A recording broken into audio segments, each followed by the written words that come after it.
มาก่อนเนาะถอยก็เน้นนี่ปากมันนี่เลยใช่ไหมเอามือออกก่อนเอามือออกก่อนบอกว่าเขาไม่เอาแล้วแบบไม่มีคนจ่ายไม่น่าถ่ายรูปด้วยอะไรโทรศัพท์ไม่การขาวฟรี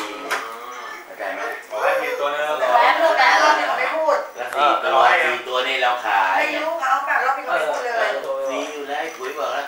ตาแกเอาไว้ก่อนฟรีรอบที่แล้วก็พูดว่าจะแต่ระวังหลานจับไปนั่นน่ะเฮ้ยโมไม่ให้อ่ะจับหนูบอกไปแล้วน้องนาบอกให้เป็นดีมันก็เย็นไม่สวยเลยขอตัวเขาก็ไม่พูดเองก็เฉยไงเขาอาจจะไม่เอาแล้วก็ได้เขาก็ขายหมดเลยของเขาขายหมดแล้วมองหมดแล้วมันไม่ทำให้เย็น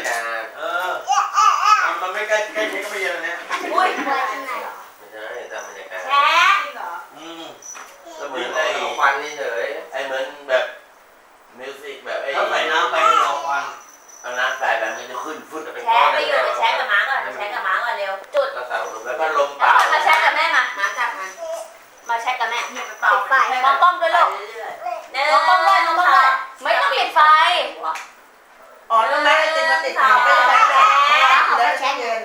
เอาไปให้พ่ออากินไหมหมดแล้วเอาหมดแล้ว